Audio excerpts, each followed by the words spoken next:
it's this sort of belief system that I think is very, what's the right term? It's almost like to use a Rob Henderson term, it's like a luxury belief, right? It's like, okay, it's all good for you to view things that way, but if you think about the average person in many parts of the developing world, they can't afford to be thinking this way. They still need to get up to at least the basic level that our countries are in. Yeah, I mean, I agree with that. I agree with what you just said, but I also think that the cost of sustainable energy has been dropping tremendously, and you're seeing a lot more wind and solar, and pair that with the battery, and you've got continuous power from wind and solar. That's actually very competitive, so cost competitive. Actually, one of the nice things about, say, solar batteries, you don't need to run high power lines all over the place. You can have some localized solar battery situation on your house or factory building, or you can kind of decentralize the power generation. And I think that's actually better for people to have decentralized power generation, and also decentralized communications. Like a lot of places, they skipped all the sort of phone landline stuff and went to cell phones. Yes. In fact, a lot of places in the world have way better cell connectivity than Silicon Valley, which is bizarre. Yeah. So yeah. When it comes to the idea of underpopulation, what is your biggest concern about that? If there are not, you've said many times publicly that we need more people, we need more human beings. Yeah. What would happen if, this is not my perspective, but for the people who are there who do think, who do have this sort of Malthusian worldview, and they think that there's too many people and there aren't enough resources. Honestly. He's been wrong for a very long time, but kind of like still comes back. Communism, it won't go away. Exactly.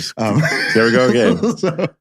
so what's the greatest fear there? If people are not reproducing as they have been for most of human history, what's the greatest concern there?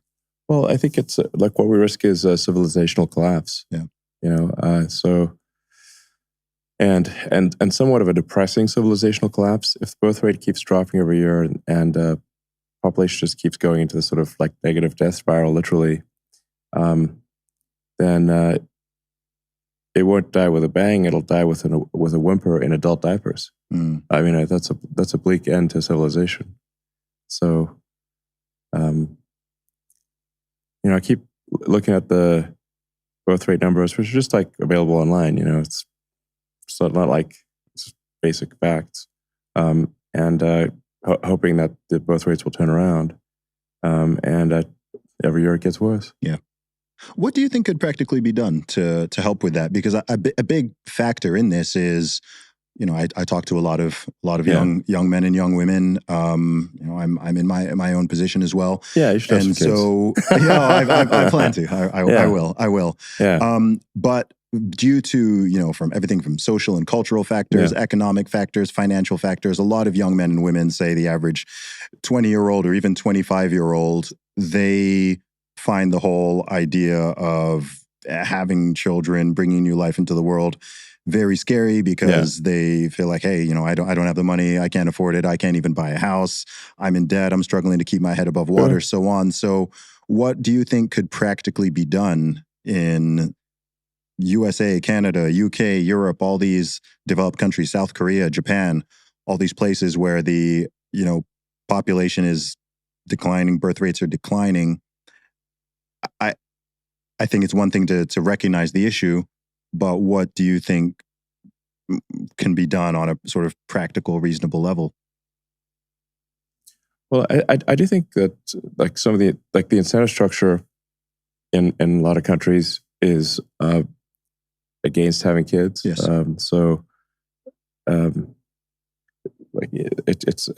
It is expensive to have kids, especially if you want to sort of give them the best education and all that sort of stuff. So it's it is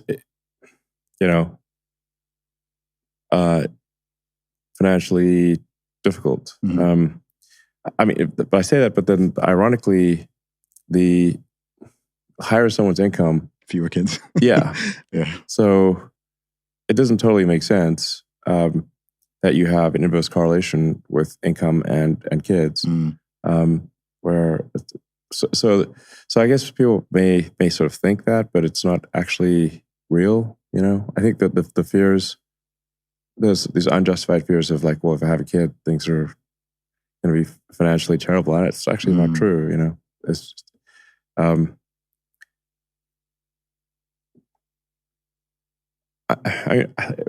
don't know that I have a good answer to this because I'm trying to figure it out.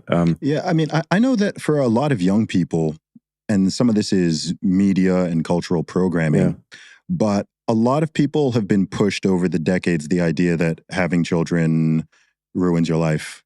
Right? That it takes away your freedom and your autonomy, and you can't have fun and do all this cool stuff, and you've got to just, I think the idea of parenthood, I think the solution is, I don't know exactly how to do this, but I think the idea of parenthood and family needs to be made cool. Yeah, it does. It needs to be made cool again. Yeah, absolutely. And I think people just don't understand, like, nothing will make you happier than having kids. It will absolutely improve your happiness level to have kids. Mm-hmm. And I mean, we're kind of like programmed for that. You know, it's like, if we just say like in the old days where it's like, people were sort of like food was like short supply, you had plague, like, it's like trying to survive from one year to the next in the old days was like a big deal. Mm-hmm.